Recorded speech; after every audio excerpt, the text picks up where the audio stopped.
17세기 일본은 가톨릭 교도들과 사제들을 극렬하게 핍박했습니다. 그들은 기독교 이념과 정신이 정치 질서의 정면으로 배치된다라고 여겼습니다. 그들은 가톨릭 교도들을 끔찍하게 고문하여 배교하도록 했죠.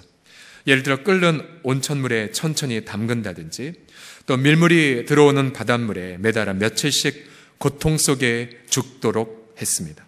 무엇보다 그들은, 가톨릭은 이제 성상이나 어떤 그런 이미지들을 숭상하지 않습니까?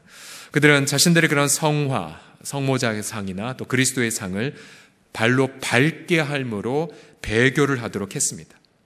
그 당시에 주로 와 있다는 포르투갈이나 이런 사제들은 끝까지 신앙을 지키고자 했지만, 그러나 일본 정치가들은 아주 잔인한 방법으로 이 사제들의 배교를 유도했습니다. 즉, 사제들에게 호의를 베풀었지만, 그러나 사제들이 보는 앞에서 일본 신도들 하나씩 매달아 피를 흘리게 함으로, 그 끔찍한 장면을 목독해 함으로 이 사제들의 배교를 유도했습니다.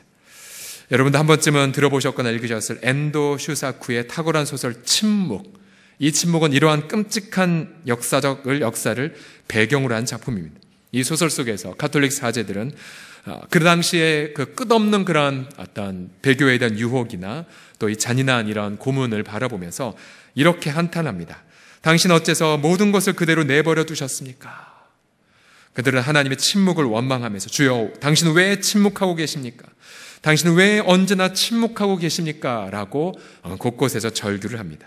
그들은 전능한 것 같은 지배자들의 폭력과 잔인 무도함 속에 순교하거나 배교를 하죠. 이처럼 인류 역사 혹은 문명은 폭력과 어두움의 연속이었습니다. 인류의 첫 조상 아담과 하와가 사단의 유혹으로 범죄하자 이제 창세기는 온통 인간의 범죄로 가득 차기 이르렀습니다. 오늘 본문 5절을 보게 되면 여호와께서 사람의 죄악이 세상에 가득함과 그의 마음으로 생각하는 모든 계획이 항상 악할 뿐임을 보셨다라고 말합니다. 즉 인간의 마음에 나오는 모든 생각의 어떤 의도가 악했고, 생각의 목표가 악했고, 또 그 생각의 내용은 언제나 악한 것뿐이었습니다. 11절을 보시게 되면 그 땅이 온 땅이 폭력으로 또한 강포함으로 가득했다라고 말하죠. 이제 인류의 이 범죄는 절정에 치달았습니다. 하나님은 그 결과 3절을 보시게 되면 이제 인간 땅을 120년 후에 심판하기로 결정하시죠. 여호와께서 이르시되 나의 영이 영원히 사람과 함께하지 아니하리니 이는 그들이 육신이 됨이라. 그러나 그들의 날은 120년이 되리라. 인간은 하나님의 형상을 잃어버린 채 고깃덩어리 같은 육체만 되었습니다. 즉 짐승만도 못한 존재가 되어버렸죠. 하나님은 성령으로 인간을 아름답게 빚으셨지만 더 이상 하나님의 보호와 긍휼에는 더 이상 존재할 수가 없었습니다. 그러나 이 온통 어두운 한가운데에 보석처럼 빛나는 인물이 있었습니다. 바로 노아죠. 노아. 위로자라는 뜻을 가진 노아인데요. 9절을 다 같이 읽어보겠습니다. 9절 시작. 이것이 노아의 족본이라. 노아는 의인이요 당대의 완전한 자라. 그는 하나님과 동행하였으며. 자, 노아가 하나님과 어떻게 했다고요? 동행했습니다. 하나님과 동행했습니다. 노아는 에녹처럼 하나님과 동행했습니다. 노아는 하나님과 동행하면서 그 열매로 의의 삶을 살았고 또 흠이 없는 삶을 살았습니다.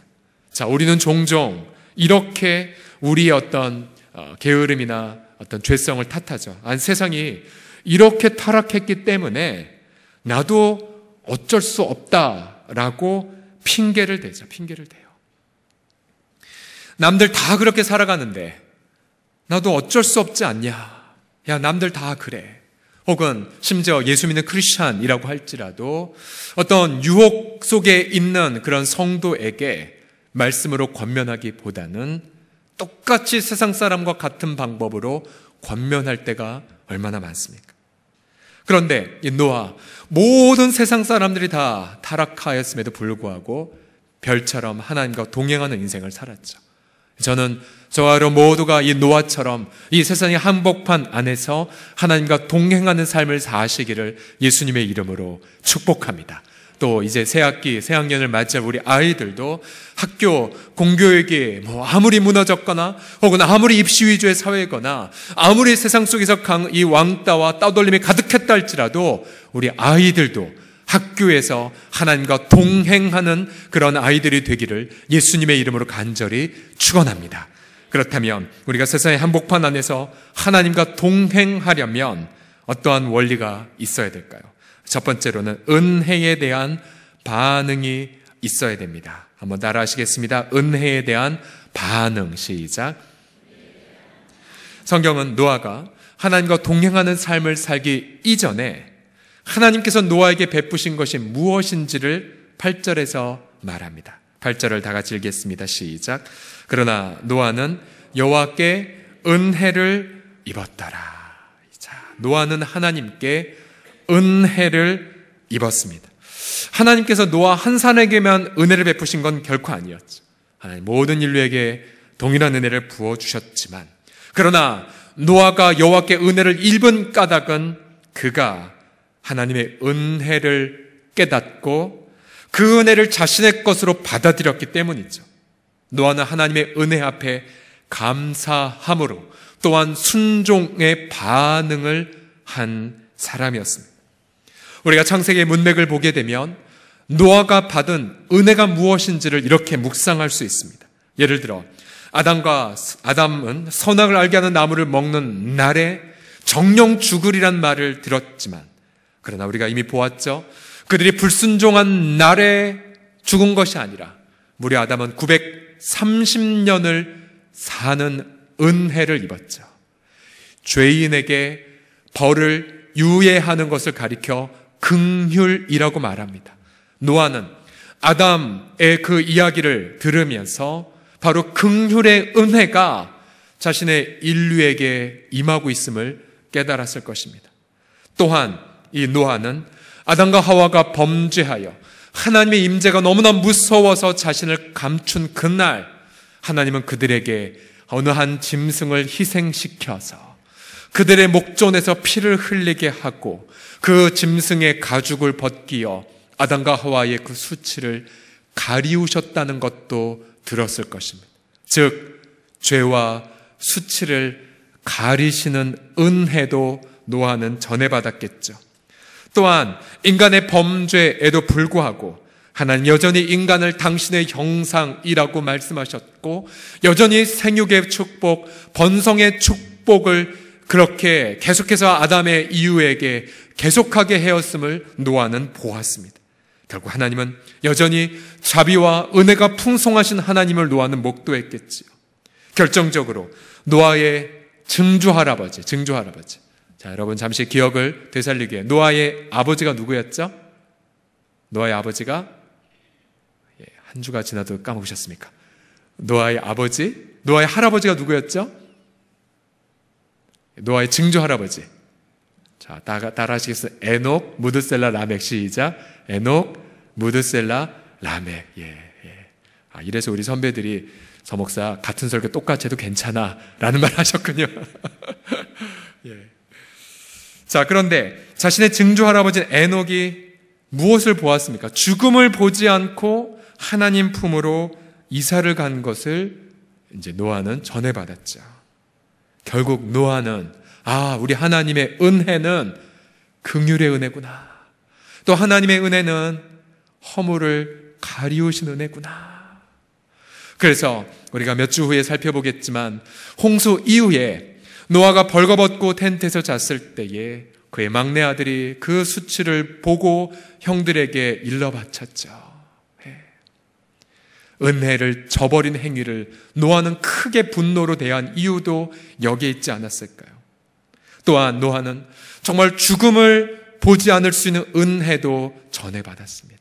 그리고 노아가 여호와께 은혜를 입었다라고 하는 사실은 선대로부터 내려왔던 그 은혜에 노아는 깨닫고 감사하게 반응했다라고 하는 사실이죠. 노아 자신도 태어날 때부터 이러한 은혜를 받았습니다. 5장 29절을 보게 되면 그의 아버지가 노아가 태어난 날 이렇게 축복을 했죠. 이름을 위로 혹은 안위라는 뜻의 노아라 부르면서 여호와께서 땅을 저주하심으로 우리가 수고롭게 일하고 있는데 이 아들이 우리를 안위하겠구나. 그는 태어날 때부터 위로자 혹은 구원자의 부르심을 받고 태어납니다. 그래서 결국 노아는 자신의 인생 속에서 임하였던 그 은혜들을 깨닫고 그 은혜 앞에 감사를 드렸던 거죠. 은혜 앞에 반응하자 하나님과의 동행이 시작된 것입니다. 한번 따라 하시겠습니다. 은혜에 반응할 때 동행이 시작된다. 시작. 은혜에 반응할 때 동행이 시작된다. 자, 그러면 우리는 은혜와 진리가 충만하신 예수 그리스도를 모두 다 경험한 분들입니다. 자, 청교도 작가인 존 오웬이 교제라는 책에서 동행이 더 깊어지려면 이렇게 것이 필요하다라고 말합니다. 예수 그리스도는 자기 아버지의 사랑을 비추는 광선이고 성부 하나님의 사랑은 그리스도를 통해 내려와 우리에게 임한다.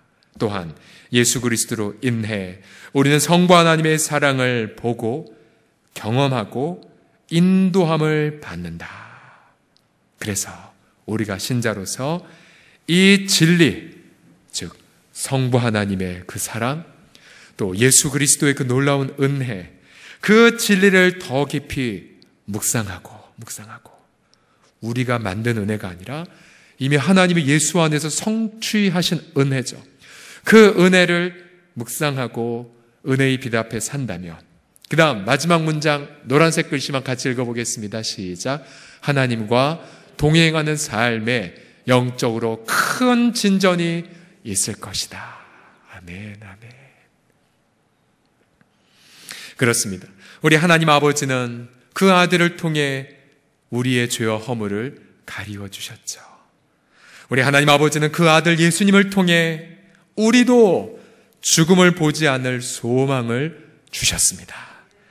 우리는 그 하나님의 사랑 안에서 또 예수 그리스도라고 하는 분명한 은혜를 깨닫고 이 자리에 함께 있은 것을 믿습니다. 그러하기에 사랑하는 성도들이여, 세상의 한복판 안에서 내 힘과 어떤 열심으로 아무리 노력한다 한들 아마 우리는 더 큰 죄인으로 드러날 수밖에 없습니다.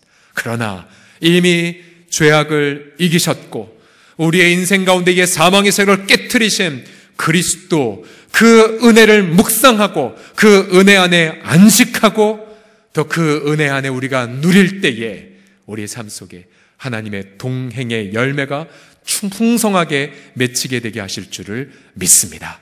다시 한번 따라하겠습니다. 은혜에 반응할 때 동행이 시작된다. 시작. 은혜에 반응할 때 동행이 시작된다. 옆 사람 보면서 똑같이 고백하겠습니다. 은혜에 반응할 때 동행이 시작됩니다라고. 시작.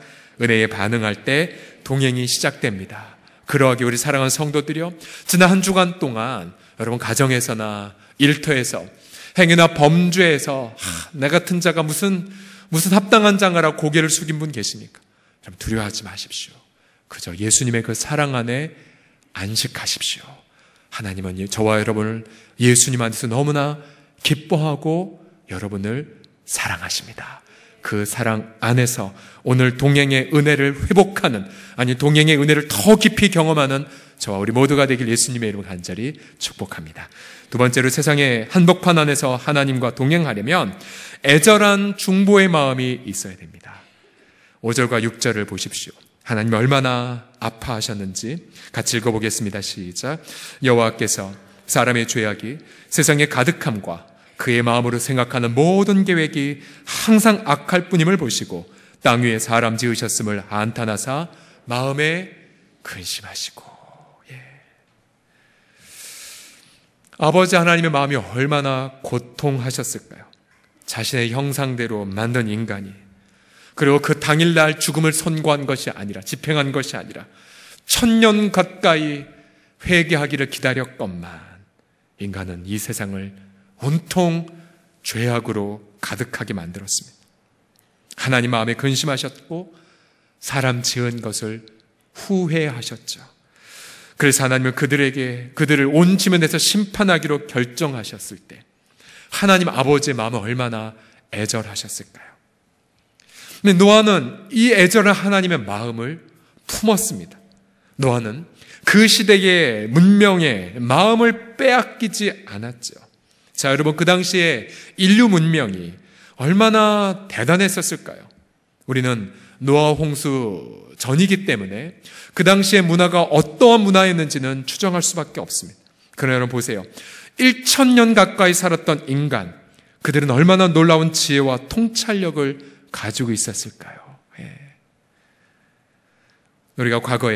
제가 과거에 고등학교 시절 여러 가지 동양 그 철학에 심취했던 적이 있었는데, 뭐 음양오해설이나 여러 가지 어떤 그런 동양의 학문들을 볼 때마다 이게 어떻게 인간이 만들 수가 있었을까? 더구나 이 4절에 보시게 되면 이 인간의 후예 가운데 네피림이라고 하는 탁월한 이들이 나옵니다. 네피림 4절을 보시면 당시의 땅에는 네피림이 있었고 그 후에도 하나님의 아들들이 사람의 딸들에게로 들어와 자식을 낳았으니 그들은 용사라 고대의 명성 있는 사람들이었다라고 말합니다. 네피림이라는 이 단어는 거인 혹은 위대한 자란 뜻을 갖고 있습니다. 이들은 고대에 아주 유명했던 스타들이었죠. 예를 들어 지금으로 말하면 저 헐리우드에, 미국의 헐리우드에 1년에 뭐 수천억 원씩 버는 어떤 연예인이나 아니면 뭐 스포츠 스타들, 아니면 위대한 어떤 정치가들, 경영인들에 해당이 될 겁니다. 아주 인류의 탁월함을 뽐내었던 자들이었죠. 그런데 이 네피림들은 경건한 자손들의 후예들이었죠. 2절을 보시게 되면 하나님의 아들들이 사람의 딸들의 아름다움을 보고 자기들이 좋아하는 모든 여자를 아내로 삼는 것이 이 네피림의 배경이 됩니다. 전통적으로 이 하나님의 아들들은 또 본문의 문맥을 유추해 보면 모두 다 경건한 셋의 후손들, 그러니까 아직까지 하나님의 형상을 반영한 이들의 임에 틀림이 없습니다. 이들은 하나님의 이름을 부르는 에노스의 후손들이었죠. 하나님은 이들에게 많은 재능과 탁월함을 부어주셨을 겁니다. 우리도 마찬가지잖아요. 신앙의 3대, 4대, 5대째 가문되는 가문을 가보면 정말 하나님이 기가 막힌 재능, 탁월한 은혜들을 그의 후손들에게 많이 부어준 것을 보게 됩니다. 문제는 이들은 자신의 눈에 보기에 좋은 대로 사람을 선택하며 결혼했던 사실입니다. 이 2절 말씀에 하나님의 아들들이 자신의 눈에 보기에 좋은 대로 사람의 딸들을 취했다는 것을 원문으로 보게 되면 반드시 3장 6절을 떠올릴 수밖에 없습니다. 3장 6절은 누가 나오냐면 하와가 나옵니다. 하와가 이렇게 하죠. 여자가 그 나무를 본즉 본 순간 하나님의 그 나무 실과를 먹지 말라는 명령은 무정한 거였었죠. 마찬가지로 이 네피림이 있었던 그 당시에 하나님의 경건한 후예들도 자기 눈에 보기에 좋은 대로 결혼과 같은 신성한 것을 결정했었습니다. 다시 3장 6절을 보시면 여자가 그 나무를 본즉 먹음직도 하고 보암직도 하고 지혜롭게 할 만큼 탐스럽기도 한 나무인지라 여자가 그 열매를 취하고 따먹고, 이 따먹다라 취하다라는 단어도 동일하게 창세기 6장에 하나님의 아들들이 자기 눈에 보기에 좋은 대로 사람의 딸들을 해서 취했다라는 단어와 동일합니다. 그래서 창세기 6장을 원문으로 보게 되면 그 당시에 가장 큰 타락의 첫 단추는 경건한 가문에게서 시작됐습니다.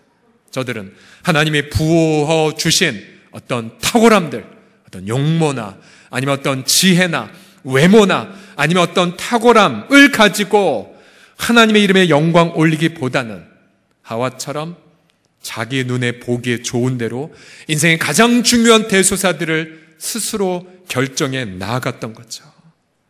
먼저 경건한 자손의 이 타락이 일어났고 그 다음 세상 모든 사람들이 강포로 또 폭력으로 그렇게 이어지게 되었던 거죠. 이들은 하나님의 응답보다는 자신의 선택을 우선순위로 삼았습니다.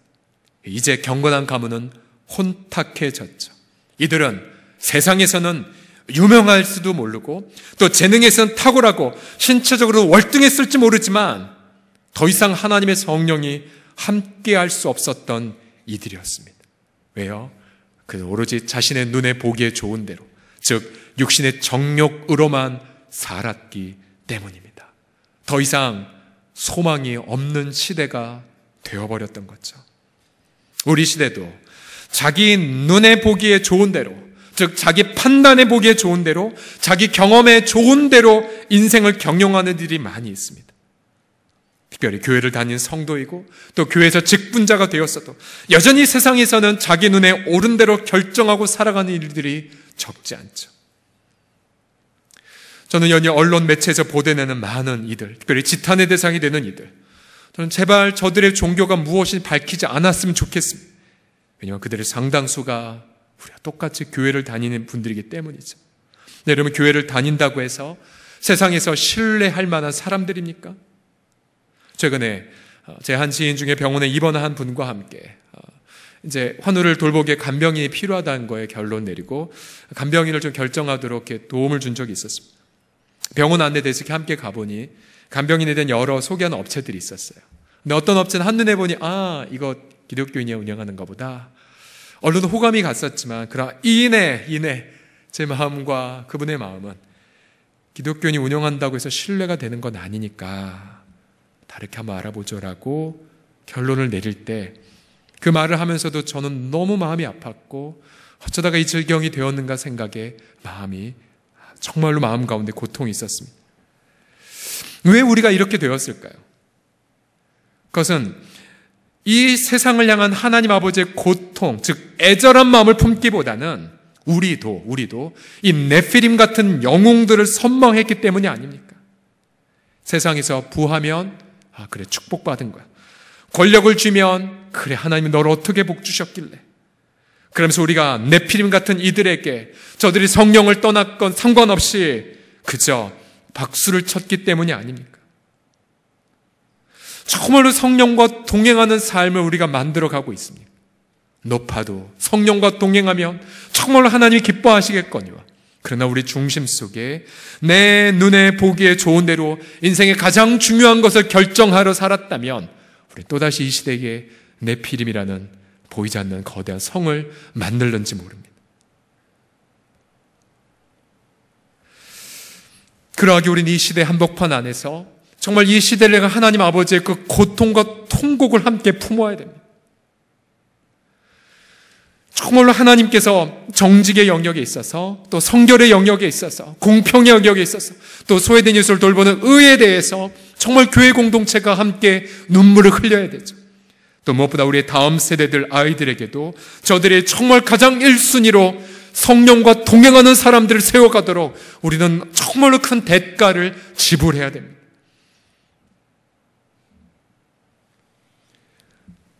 행여나 우리의 청소년이 되었는데 주일날 학원 가기 때문에 교회를 못 오는 것을 만약 용인한다든지 혹은 내 주변의 사랑방 식구들의 자제가 주일날 고3인데 학원을 가는 것에 대해서 옆에서 어쩔 수 없지 뭐 대학 가면 가게 해라고 동조한다면 우리는 또 다른 네피림을 키우고 있는 것입니다. 저는 정말 우리 성도들 가운데 주일날 아이들 예배를 드리게 하지 않고 성령과 동행하지 않게 하고 그저 그 학원이나 또 다른 것에 우상에 매여서 예배를 드리지 못하게 하는 분들이 있다면 저는 정말 그분들부터 교인 명부에서 박탈하고 싶습니다. 서울홍성교회 교인이라고 말하고 싶지 않습니다. 부끄러워서.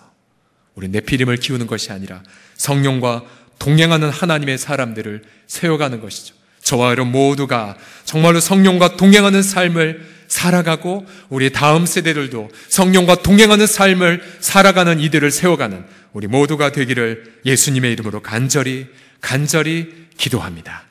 마지막으로 세상의 한복판에서 하나님과 동행하려면 오랜 인내의 순종이 필요합니다. 이제 노아는 하나님 모든 심판의 계획을 들었습니다. 노아는 즉시 그 명령에 순종하기 시작했습니다. 22절을 다 같이 읽어보겠습니다. 시작. 노아가 그와 같이 하여 하나님이 자기에게 명하신 대로 다 준행하였더라. 노아는 이제 약 120년에 걸쳐서 방주를 짓기 시작했습니다. 이 방주의 크기를 요즘 단위로 환산하면 길이가 약 135m, 높이가 14m, 3층의 데크로 되어 있고요. 또 폭이 23m, 방수량이 무려 43,200세제곱미터. 예를 들어 한량에 기차 한 칸에 240마리 양을 싣는다 치면 약 522개의 기차 화차량에 해당이 된다고 합니다. 또 농구 코트 20개를 10개씩 두 열로 배열한 넓이라고 하죠. 노아는 이 방주를 지으면서 무엇을 했었을까요? 120년 동안. 베드로서 2장 5절을 보면 그의 120년간의 삶의 흔적이 남아 있습니다. 같이 읽어보죠. 베드로서 시작. 옛 세상을 용서하지 아니하시고 오직 의를 전파하는 노아와 그 7식구를 보존하시고 경건하지 아니한 자들의 세상에 홍수를 내리셨으며. 노아가 뭘 했습니까? 오직 의를 전파했습니다. 노아는 120년 동안, 여러분 120년 후에 하나님이 심판하십니다. 회개하십시오. 돌아오십시오. 성경에 나와 있지 않지만 방주 이렇게 크게 만든 이유는 짐승이 아니라 인간을 구원하기 위한 계획이 아니었을까요? 베드로전서 3장 20절을 보게 되면 그들은 전에 노아의 날 방주를 준비할 동안 하나님을 오래 참고 기다리실 때에 복종하지 아니한 자들, 방주에서 물로 말미암아 구원 얻은 자가 몇 명뿐이니 겨우 8명뿐이라. 즉 노아는 열심히 의를 전파하였지만 아무도 돌아오지 않았습니다. 하나님은 그날 물로 심판하신 것이 아니라 다시 120년간 참고 기다리셨지만 아무도 회개하지 않았죠.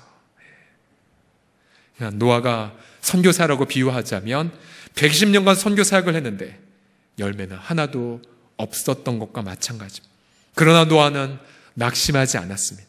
묵묵히 100년, 101년, 110년, 119년 끝까지 그는 선교하면서 방주를 지었죠. 하나님과 동행하는 자들의 그래서 중요한 특징이 있습니다.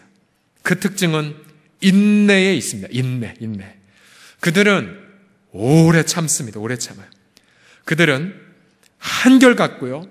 또 그들은 성실합니다.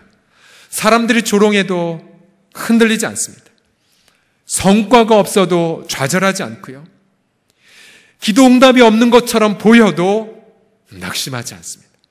눈이 오나 비가 오나 언제나 그 기도하는 자리에 머물며 주님 앞에 나아가죠. 이 앤더스 샤크의 침묵에서 주인공 로드리고 신부는 이 베교한 페레이라라는 신부를 만납니다. 이 신부는, 베교한 신부는 이 자신의 이름을 버리고 일본 이름과 일본 아내를 얻은 채 살고 있었습니다. 그런데 이 로드리고에도 유혹이 찾아옵니다. 그리고 이 감옥에서 본인은 감옥에 갇혀 있고 이 주변의 수많은 일본 성도들은 피 흘리며 죽어가고 있습니다. 그리고 피 흘리는 그 소리를 듣게 만듭니다. 그 괴로운 상황 속에서 이 변절자가 로드리고에게 이렇게 말합니다. 이 일본은 늪지대야. 결국 자네도 알게 될 테이지만 이 나라는 생각하고 있었던 것보다 훨씬 더 무서운 늪지대였어. 어떤 묘목이라도 그 늪지대에 심으면 뿌리가 썩고 잎이 누렇게 말라버리지. 우린 이 늪지대에 그리스도교란 묘목을 심은 거고 우린 실패한 거야. 그러니 돌아와. 배교해. 라고 유혹을 합니다. 전 이 부분을 보면서 기독교도가 현재 1%도 안 되는 일본의 영적 현실을 바로 얘기하는 것 같아 얼마나 마음이 아팠는지 모릅니다. 실제로 일본 기독교 선교 역사라는 책을 제가 찾아보았는데요. 그 당시 1633년도에 일본 교회 최고 지도자인 크리스토바우 페레이라 신부, 실존 인물이었더라고요. 그는 혹독한 고문 끝에 신앙을 버렸고 사와노 주안이라는 이름으로 막부를 섬겼습니다. 기록이 남아 있습니다. 그리고 한때 일본에 70만 명 가까운 성도들 대부분 순교당하거나 또 그 후에 잠복을 했죠. 그들은 이후 200년 가까운 처절한 잠복의 생활합니다. 그들을 가리켜 이제 크리스찬, 기리스탄이라고 불렀는데요. 그들은 철저히 자신들을 위장하며 미래를 소망했습니다. 자, 규슈 지방의 기리스탄 사이에서는 근데 이러한 말이 돌아다녔습니다. 앞으로 7대가 지나면 좋은 세상이 된다. 7대. 그러면 7대면 몇 년을 기다려야 됩니까? 30년씩만 잡아도 210년이죠. 이 말은 17세기에 나가사키에서 순교한 일본인 수도사 바스티안이 남긴 말이었습니다. 그는 순교를 앞두고 앞으로 칠 때가 되었을 때에 비로소 그들에게 자유가 임한다는 이야기를 선포했던 것입니다. 실제로 이들의 그 고백대로 정말로 200년 정도가 지나고 19세기 중엽에 이르렀을 때에 프랑스에서 신부가 거기에 당도했고, 그 신부는 지난 200년 동안 참고 신앙을 지켰던 한 마을을 발견하게 됩니다. 그리고 얼마 후에 그들에게 자유가 선포되고 있죠. 물론 이 책에 따르면 그들이 갖고 있는 신앙은 우리가 갖고 있는 복음적인 신앙과는 조금 틀렸습니다. 그들은 성모자상을 섬겼고, 그리고 로사리오라는 묵주기도를 했고, 그리고 성상을 갖고 다녔으니 가톨릭 신앙이었죠.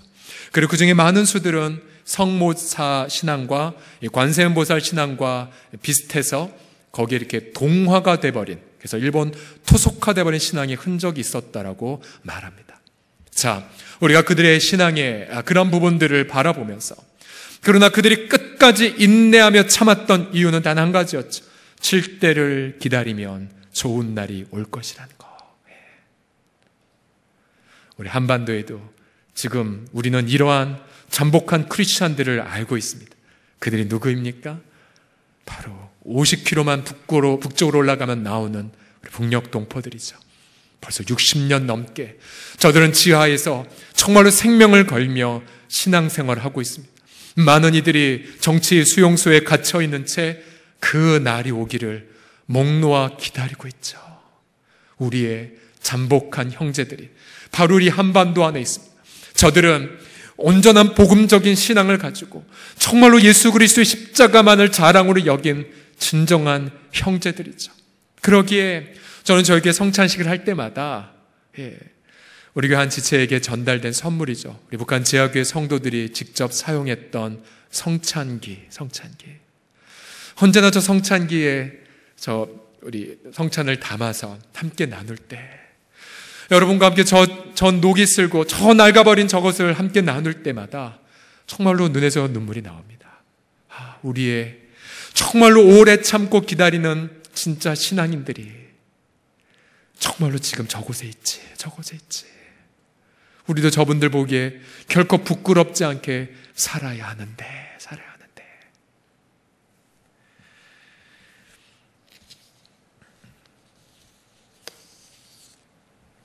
우리 사랑하는 성도들이요, 우리 하나님의 동행을 위해 그동안 몇 년을 인내하셨습니까? 때론 가족의 구원과 변화를 위해 몇 년을 기도해 오셨습니까? 때론 일터의 변혁을 위해 몇 년을 기도해 오셨습니까? 설사 우리의 기도 제목이 120년이 걸린다 할지라도 하나님과 끝까지 동행하십시오. 길이 참으십시오. 마침내 그 인내의 순종 속에 하나님의 찬란한 응답이 임하게 될 것을 믿습니다. 하나님 아버지 마음을 품는 곳마다 하나님의 거룩하신 뜻이 분명히 세상 한복판 가운데 이루어질 줄을 믿습니다. 날마다 하나님의 그 은혜 속에 반응하심으로 또 세상 속에서 하나님과 동행하는 또 다른 노아, 또 다른 에녹이 되시기를 예수님의 이름으로 축원합니다. 기도하겠습니다.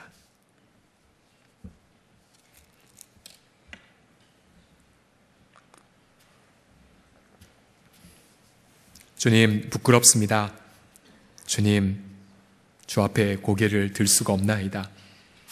하나님, 우리 성경의 귀한 신앙의 인물들, 또 역사가 전해준 우리의 선배들의 삶을 바라보며 나의 인내가 전혀 인내가 아니라 그저 조급함의 산물이었음을 이 시간에 회개합니다. 하나님, 이 시간 그 인내를 주 앞에 품기 위하여 더욱더 성령을 부어 주시옵소서. 하나님, 우리가 환난 중에도 기뻐하는 이유는 하나님의 사랑이 성령으로 말미암아 우리 마음에 부음받음이라고 말씀하셨사오니 주님, 보게 해주소서.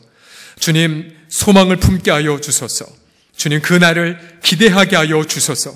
인내하고 기도를 심었던 모든 것들마다 아름다운 100배의 열매를 맺게 하게 하실 줄을 믿습니다. 가정을 위하여, 남편을 위하여, 자녀들을 위하여, 또한 교회를 위하여, 또 나를 위하여 기도했던 모든 눈물들이 결코 땅에 떨어지지 아니한 채 차고 넘치는 열매로 그렇게 다가오게 하실 줄을 믿습니다. 주 예수님, 오늘 이 시간 우리가 주 앞에 나아갈 때에 하나님의 그 놀라운 소망의 은혜가 임하게 하여 주시옵소서. 예수님의 이름으로 기도드립니다.